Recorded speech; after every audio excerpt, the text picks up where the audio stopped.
everybody. Welcome back. Welcome back to episode 7.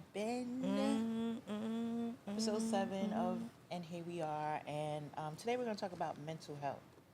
Mental health has a lot of different aspects to it, but and it's a pretty serious topic. So we're going to dive right into Depression, that. Yeah. all of that type of stuff. Anxiety. Yep. What that looks like. Yep. Man, it's a. I think trying to approach this topic is a little hard, or it's like because it's so varying. Like I don't ever so like vast, right? Yeah, like our intention is to never offend anyone, Right. or say the wrong thing. Correct. I just, so if you are struggling with mental health, just know that there are resources available. Correct. There's also some stigma, I think sometimes that's associated with it. And I feel like, especially within the Black community, Correct. there's a stigma. Black, brown. Yeah, Black, brown community. Like, there is a stigma associated with it from just thinking about our generation and growing up, how you didn't talk about certain things. Right. Or if a person had postpartum depression, it was like, oh, she just got the baby blues. It's little things like that weren't widely talked about. Right. I think part of it was that they didn't really understand it to the depths that it's. I don't know if it's fully understood now, but there just wasn't a lot of information available to people outside of the medical community, so to speak. Yeah. So, now there's so much more resources and information available because so many more people are affected by it, or I don't have the percentages. I don't know if more people are affected by it now. I would think so. COVID definitely Right. had an impact on people's mental health. Like you were shut in, Absolutely. away from your family, away from friends. Yeah. Stuff like life that you known, and also depending on what the situation was, you were shut in with people. Say if you were in an abusive relationship, or if you were in a mentally just abusive relationship, if you just in an unhappy place, an unhappy home, you were sheltered in place with these people, or even if you thought that you were happy, then when you got sheltered in place with these people, your mental health took a hit to have to be, you now have to coexist with this person 24/7, whereas at least your relief or your respite was that you actually you got out of the house to go to work. Right. You know what I mean? A reprieve. Like your decompression was to and from work. You didn't have that anymore. So you had a mental reprieve. But it's mental health is definitely one of those things where you don't want to ignore it. Absolutely.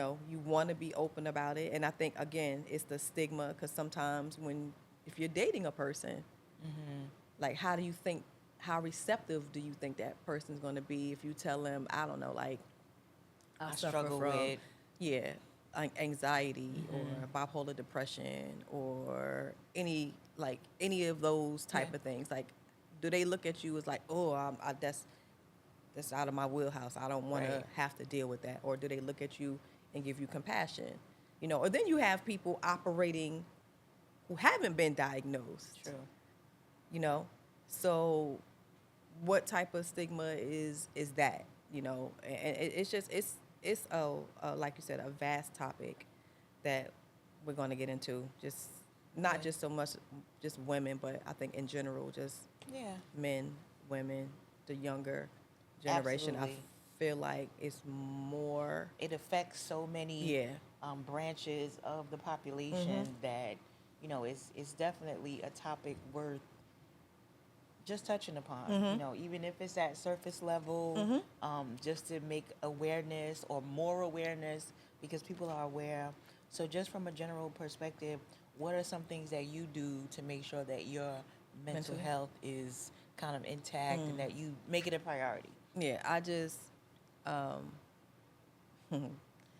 again, I get my mind right first thing in the morning, that 30-minute command my day type of thing. Make sure that my mental is good before I face the day. Okay. I will meditate, not as much as I used to, but I will meditate to ground myself and to center myself. I will just up and take a break when needed. Like, I would just stop what I'm doing. Right. You know, working from home, people sometimes think like, oh, you got it made, you work from home, you don't have to do this. But I can tell you, working from home, I feel like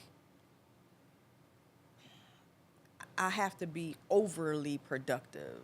Absolutely. You know what I mean? Like, Right. you work from home, so you don't have that commute in, you don't have that commute home. So that, I used to literally spend almost 2 hours one way in traffic, Right. 2 hours another way, almost 4 hours a day round trip, sitting in a commute with traffic and picking up the kids, dropping off and doing everything. So then I would get home and I would just shut down, I would close the computer. But working from home, the computer's right there. Right. So I'll work a little bit earlier. Then I'm like, oh, well, it's there. Let me check this one email. Then that turns into 2 or 3. And then next thing you know, you're working later. I had to learn, just because I'm home, I should still be able to work the same hours that other people work. If you come into the office and leave at 4:30, you come in at 8, you leave at 4:30, why can't I do that? If I start at 9, then I work to 5 or 5:30. But that's it. Yeah. You know? That you need to kind of shut that down for your own mental sanity. Yep. Because again, like you said, people are like, oh, you work from home. Yep. Yeah, but you start earlier. Yep. You work later more yep. than likely. Probably through You're lunch. not, right. Probably Yep. definitely through lunch. Yep. The commute to the kitchen for your sandwich is 2.5 seconds. right. And if you order something in as if you would do at the office, in the office you got to go outside and look for They the drop it guy. at the door. They're at the door. So Yep. everything is, you're working longer and harder. So I think that we have to make sure that we are checking ourselves in that work environment, because of that, if you are a member of the workforce, you're spending a majority of your awake day working. Yeah. So that's a major chunk of Your time, where your your mental life. health is affected Yep. at, and all those things branch off from that, like, you know, who you are surrounded by at work. Oh, yeah, definitely.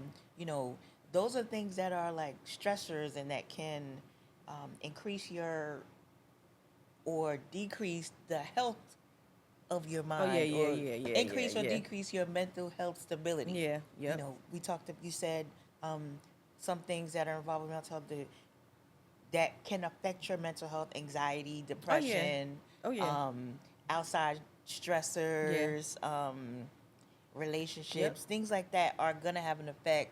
Physical health, mental health, right? Your physical health, people might not think about it. It's a lot to do with your mental health. If you don't feel good, you like, I don't. You know, sometimes people are sick or suffer from an illness, and they don't want to do anything. They become depressed because their situation is debilitating. So that's another thing. Yep. And your mental health plays a part. Just your physical plays a part of your mental. Your mental also plays a part on your physical. Absolutely. I can tell you, and she probably doesn't know this, but there's 2 times in my life when I didn't even know I was suffering from depression.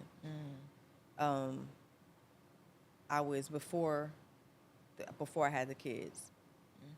I was young, married, and I think I was like, oh my God, like, I don't know what I got into. It was just like, it wasn't going well, but I never knew that I was depressed. Right. And then I didn't realize that till years later that it was depression, because I started reading the symptoms. You're like, I was depressed. Yeah. Stuff like, I would come home from work and like, I would get right in the bed. Not because I was like tired, I was just mentally tired. I would come home, get right in the bed, and I would be in the bed by 6 o'clock. Lifetime TV on with Golden Girls. Golden Girls played back to back at 6 and 6:30. I was there for it. And I'd just be like, I didn't want to get up. I didn't want to do anything. And that, I look back and like, that was probably looked at as a sign of me being a lazy wife. But I really wasn't. I was just depressed. Like, I didn't want people over to the house. I remember distinctly keeping the blinds closed, like dark. I didn't realize, I was like, oh, I'm just unhappy. But then I started picking up weight.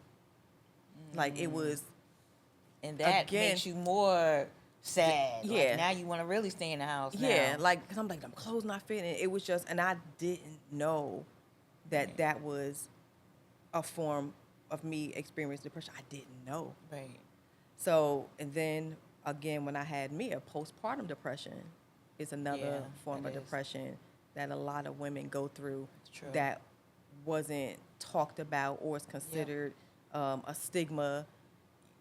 Oh, don't. Oh, yeah, you fine. Or then you have women that are harming the kids. Right. You know, I didn't realize it. I just knew, because I didn't experience it with the other two. Right. I didn't know what this feeling was. Yeah. I loved my child. It's not that I didn't want to be connected to her. Right. But it was like when she cried. Like when she cried, I was weepy. Like it is not, and it wasn't because I was the first time mother. No, but she was the first one and the only one I had a C-section with. So that played the pain of that. The physical tapping into your mental. Right. Exactly. I just remember my mom calling me one day, and I picked up the phone. I was in my bedroom, and my sister was out in the living room, I think, with the baby. And my mom called me, and I picked up the phone and I said hello, and it was the way I said it. And my mother said, "What's the matter?" And I couldn't even say anything. I just broke down crying. I'm weeping on the phone like uncontrollably. She goes, nobody else was home, but me, the baby, and my sister. She had came to help out because I had the C-section. And then I'm crying and I'm just sitting there, and I couldn't even. My mother said, "Okay." She said, "It's okay. It's okay. It's okay." So then I hear my sister. She said, I'll call you right back." So she calls my sister, and then my sister, okay. Oh yeah, no, okay. She came, and then the kids and stuff was coming home. All four of them at that time. The other four, the other four. And I heard my sister in there, "Listen, don't nobody go in there messing with her. Stuff's gonna change around here because blah, blah." And it was, I didn't understand what was happening. And my mom said, "Listen, when you go back to the doctor, you go for your follow-up, talk to them." So I'm telling the nurse, I'm telling her exactly what I'm feeling. Right. They're asking you these questions. Do you feel like harming yourself? Do you feel like harming the baby? I said, "No, I'm not me. Like, I can't explain it to you, but it's not, I'm not me." And I felt like she didn't say postpartum depression. She goes, "Oh, just a little case of the baby blues." They were still using baby blues back then? Yeah. Like, it's just a little case of the baby blues. Like, And so how do you think that ties into it? We talked about the disparity of recognition of, people of color being treated or their mental health being treated. It's definitely different. Right. Because medically and history has shown, we are in Black History Month. Happy Black History Month. No, we're out. We just finished Black History Month. I'm like, forget which episode we're on. But medically, it has shown, just history has shown, like we weren't given pain meds because we didn't think that we could feel pain. We were treated differently just under the medical community because we were considered different. But in hearing that, I was just like, baby blues. And then it came, well, we could give you something if you felt like you needed it. Did you take it? No, I didn't. And it's odd because sitting there, I felt like I felt judged, but I felt a little judged. Of course. You know what I mean? Like, because if you she think was judging you. Yeah, like if you think you need it. Right. She we can write you a That's prescription. why you felt judged. Yeah, like if you think you do, it's just a baby blue, but if we can give you something if you think you need it. Right. And then I'm going, okay, maybe I don't need it. Maybe, you know what, once I heal up and once the pain goes away, you know, I'll be okay. Right. But it took some time. I didn't take anything. And then even then it was just like, you know, me as dad, I felt a little judged because Right. he even asked, he's like, What's wrong with you? yeah, and it was a very judgmental, what's wrong with you? Then he even asked me, I said, well, they offer meds. Well, did you take the meds? I said, no. Yeah. So I felt like there was a little like judgment, like kind of like going on there. I'm like, wow, what the hell? Like I done birthed this child at this big old age of like 40 years old, and I had a C-section, and I'm not feeling right, and I'm asking, and I'm just being poo-pooed, and then I'm being asked like if you think you need it or if you need it, and but my mom knew, and that was all. The That was all the validation, and you I needed, needed. right. That was all the validation I Right. needed. I didn't need a doctor's validation. I didn't need my husband's validation. I didn't need any type of medical community. I didn't need nobody else's validation, but my mother knew. Right. But also she could recognize that because she understood the burden and the mental. Not that I don't know if she had her own mental health issues, but she probably did. was like, you know She did what? when during one of she had mentioned it. Like so she yeah. she recognized it. Yeah, she recognized that. So what were after that? You obviously came through that. So what were some things that you kind of did to make sure that your mental health stayed in check, or like what like are right some after things, that, or like how did you come up out of that? I started to release like a lot of things. Okay. One of the things that I remember doing, because me was born in September, so it wasn't cold out. It was early September, so it wasn't cold outside. I remember getting out and getting fresh air Okay. That's good. and walking. And I remember allowing myself to cry if I felt like I wanted to cry and not feel bad, and not having felt like I have to have a reason. Because, Right. like, why are you, and questioning myself.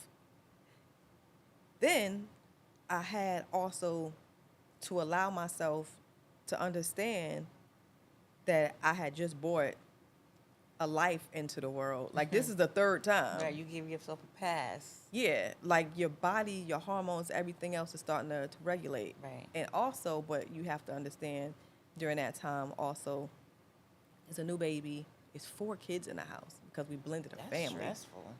You know, we're looking at like 13, That's stressful. probably 12 and like 10 or not, whatever it was. Like we had like A then lot 2 going dogs. on. Yeah, a lot. It was a lot Right, going on right. in a small Right. house and confined with all this stuff. And I just felt like there wasn't a Everything was moment's compounded. peace. And then you're not sleeping. Right. Like, you know, yeah. you know I how didn't it sleep- is. I didn't sleep You know until what I my mean? kid was like 6 years old. probably I still did don't not sleep. sleep the first 6 years of her life, and I was like, I just became used to it. But so coming out of that, like, what are some things that you would suggest, or like, what are some ways that you can make sure that your mental health is a priority? Now, Like, I unplug. I think a lot of, and if I feel it as an adult, the younger people have to feel it as well. Like Sure. even the little kids who have phones and look at stuff. Social media is a nightmare sometimes. Like the Yep. stuff that comes in, the news itself is a nightmare with some of the stuff that comes in. Yeah, It's so true. depressing. Like what happened to, like, show me some happy stories. Right. Like where the hell is Mr. Rogers? you Like gotta show me detach. something. So it's shutting down, shutting off, and censoring myself from certain things, certain people. Of course, people, places, things Right. all play an important role in your mental health. You have to censor yourself sometimes. Right. Like, and then Self-censorship. yeah. Or you also have to have, I think, your circle has Yeah. to know. Like, you'll call, like you said, if I know I don't get X, Y, and Z from you, then you either busy, or then you'll check in. I get a text, you good? Right. Because I also know that not that you don't deal with stress, but you become overwhelmed. Easily. So it's like, yeah, she over there. Easily. I'm over there. And it's not that I'm like, I don't want to assist you. I know how you operate. So I know you over there trying to find your way through the minutia. So Yeah, and it's sometimes hard to navigate as an adult. So I can only imagine how younger people are navigating, because they live in a society where information is really coming at them fast. It's too much to process sometimes. And so when you check on me, I'm like, yeah, but I have already, I think the average person thinks it was like, you said something like 79,000 thoughts a day or whatever, something crazy. I was like, I'm easily double or triple that. The way that my mind processes and goes all the time. And so I appreciate you when you check on me. And even with you, I'll be like, oh, I didn't hear from her. Like that, and You I'll don't send care. you. No, I don't. I'm just teasing you. Yeah, I'm like, that's a lie. That's a bold-faced lie. I'll call him like, oh, I'll send you a text like, hey, you know what's going on? Oh, I'll call him like, yeah, I haven't heard from you.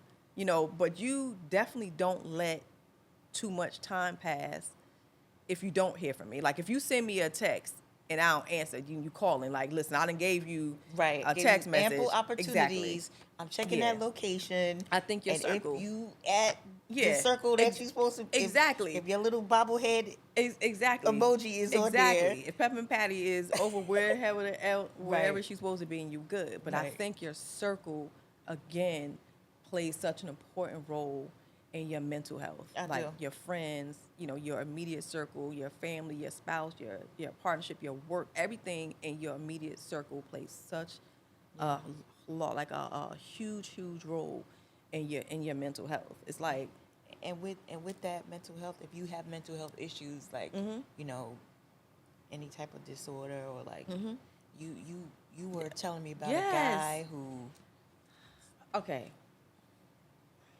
if you can look at his page, it's on Instagram, and I'm not going to be able to pronounce it, but it's spelled Okuntake. So if you start typing in Okunt, it's going to come up. Then his thing says Joseph Nana Kwame Awada Darko, but he's over in the Netherlands. So I don't know how I came upon his page. I was scrolling through the feed, and he was saying that he was basically putting in to have medically assisted unaliving, I guess is how, because he has untreatable, I think it's bipolar disorder and he's putting in over in other countries, like in Netherlands. Okay. And so he basically says, like on his Instagram profile, and I started following him, he's like 430,000 people that's following him. Wow. And he says, I'm unimportant. This Instagram is basically a scrapbook and public requiem of my demise. I obsess about food on Substack. So then he has this thing, when he had posted about it, people started inviting him to have dinner with him, like with them. Okay. And so it's called the Last Supper Project. So then he has like this, you go through his page, and with him going, these people open up their houses to him, and he's having these dinners with them, knowing like this is, again, like one of the last suppers that he can have. But then he posts about other people and the pain that he's endured. And it's the most sobering. It is a sad page, but it's also to see, and I think, and this is probably where I teeter, like I've been an empath, like you feel stuff, like that this person is in so much pain because it's, it's untreatable. Like he's tried like for years, I guess, that he's in so much pain that he feels like he wants to get this medically, a nice way of, So has he applied for it? Yeah, so he's waiting. So they have to, it's this whole thing, like you have to, your mental status, like all this other stuff. And so they go through it, and now he's currently like waiting, but then he posts about it. So if you have a chance, it's going to probably be back here someplace too, to look at his page. But I want to say to anybody that's suffering like that, you feel like you're, and I don't claim to know what that pain feels like. I would never claim to know what that pain feels like. I've only felt like a little bit of it with the postpartum depression and like the being unhappy, and that right then, I was like, this is not it. Right. You know? But also with that, we understand that sometimes it is a chemical imbalance. And Yeah. if they've tried all the things and all the medicines and all this other stuff, and do you want to walk around in pain like that for the rest of your life? You know, having fleeting moments of happiness when your majority of your time feels dark and you only have these fleeting moments of happiness that come in. Think about our life, how good like our life feels, because we have more happy than we have Right. way more happiness Right. than sad comes in. And think about the sad times that we've had. If that was compounded Every day. every day, Yeah. exponentially, Yeah. and you have these fleeting moments of Yeah. happiness, how you must feel. So if there's anybody that's going through that, I hope that you get the necessary, if you can, get the necessary, take the necessary steps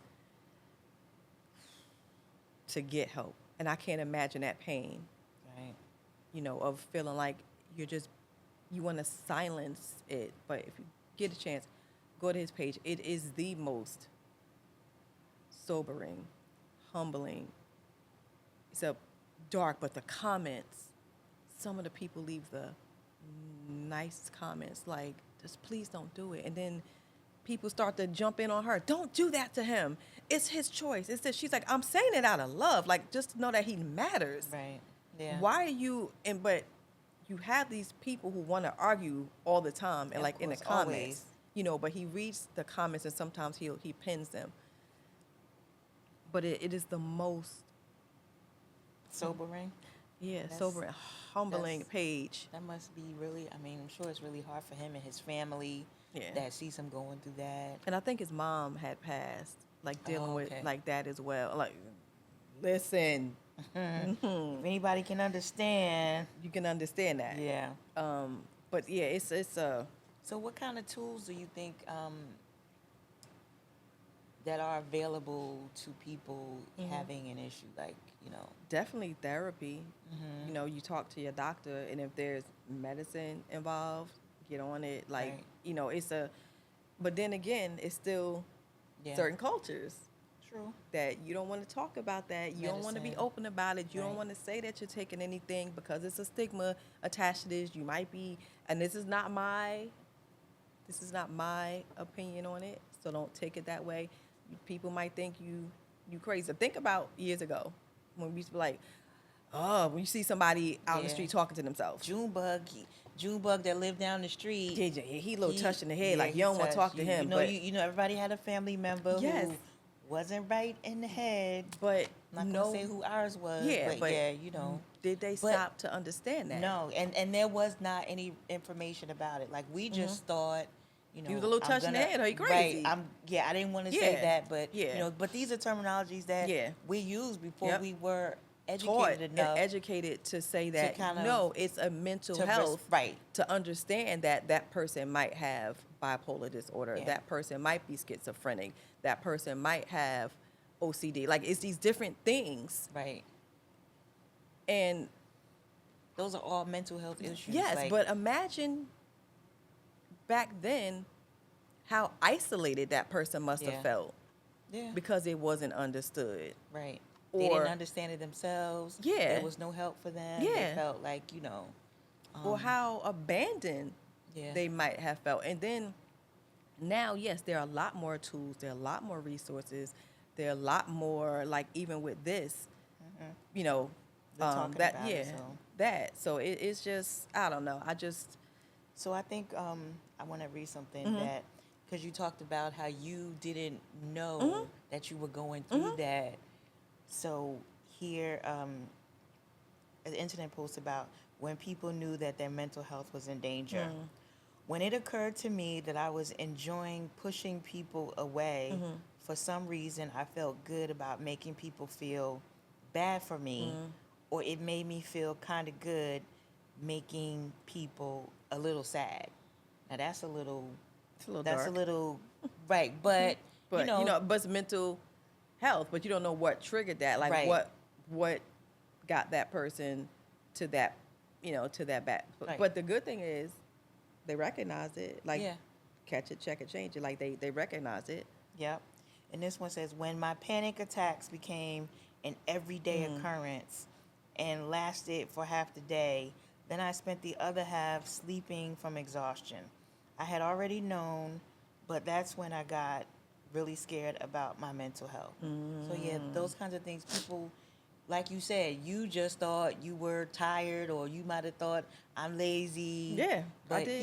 people aren't putting the pieces correct, together, right? like the terminology to fit exactly what it is. Right. And I'm thankful, like to this day, Right. that I came up out of both of them. Like, Yeah. just came up out of it, and not to say that it's not bragging. Now, I didn't came out of it with not, I didn't need any assistance. I'm thankful that it auto-corrected, but Yeah. also I left the situation, but eventually, and then I think also sometimes understanding that it's your environment Yeah. and that you have to remove yourself Yeah. out of that environment because it's depressing. Yeah. One of the things is to recognize the triggers, Mhm. the things that Yep. are triggering your anxiety, your depression, Yep.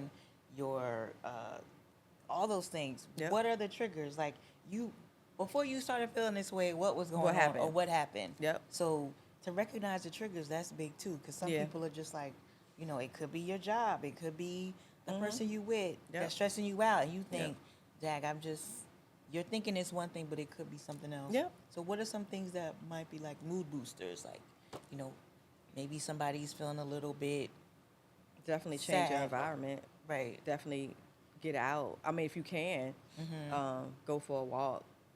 Nature is always, for me, it has always been something that uplifts me. Like when I'll hear it, like I'll hear the birds or something, or Right, water, right. like I'll hear water, or I'll see a cardinal. Right. You know. I love birds. Yeah. Like I'll look for things. Like you'll see deer, like animals for me also. Yeah, all the animals too. Yeah, for me. yeah. Animals for me. A certain song that I like, that changes it. Again, just the people around you. Yeah, I think You spending make- time with friends, Yeah. that'll boost your mood. Yeah. Or talking to friends if you can't Yep, actually get to them. Yep. definitely. Like You if know. you have any hobbies. Food. Yes. I didn't mean to be Um, excited about that. I But, mean- yes. But yes, food. Food. Yes. Like a good A good meal. comfort meal. When you like close your eyes and like do a little wiggle after Yeah, you eat. like chicken and dumplings is a Ooh, comfort meal really? for That's a me. good one for you? That's a comfort meal for me. Or like something sweet is like a comfort meal, but just like a good meal sometimes. And believe it or not, sometimes a nice long hot shower just to decompress.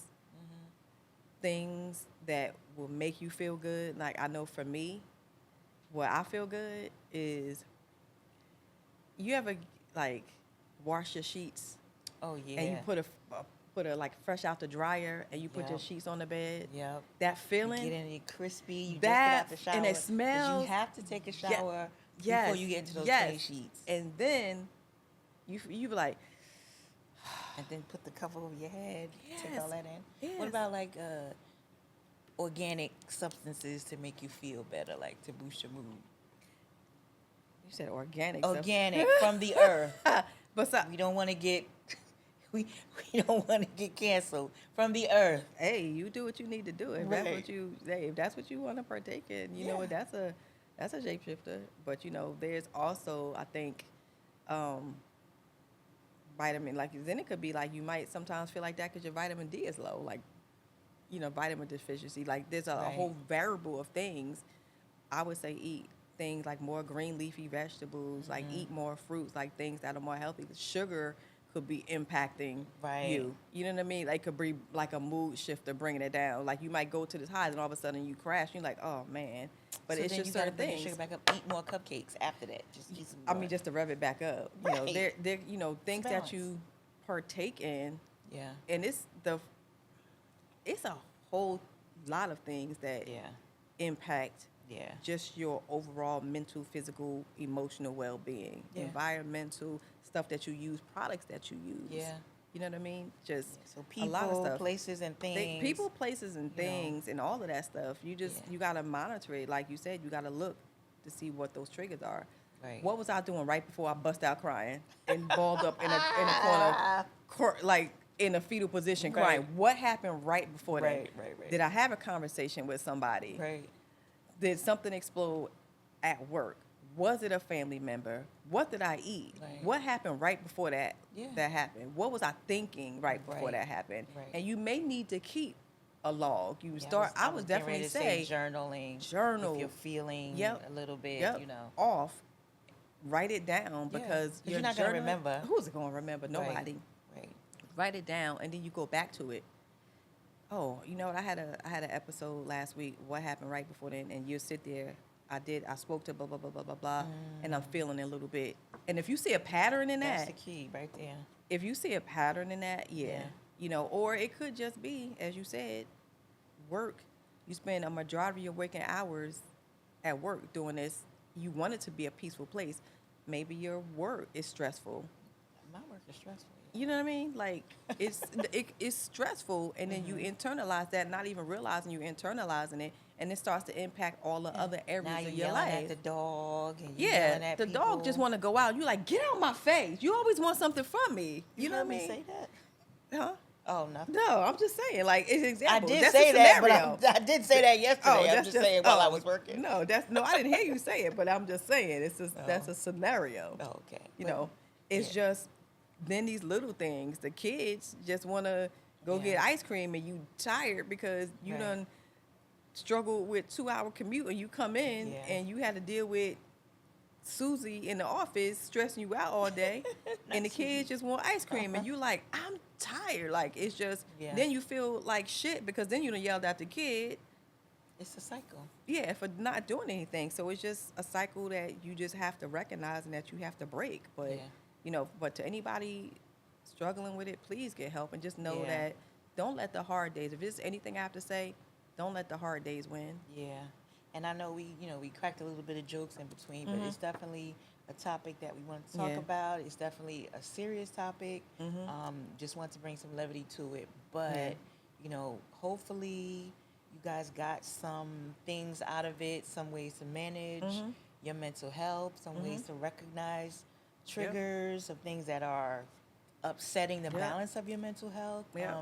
Let us know what things you use, your resources, if you have any resources. Yes, absolutely. Yeah, if you have any, like, natural suggestions, like what vitamins do you feel like you take? It could be something like lion's mane, like all this other like these different mushrooms, not those mushrooms. I'm talking about like the lion's mane mushrooms, like that type of stuff that just help overall health.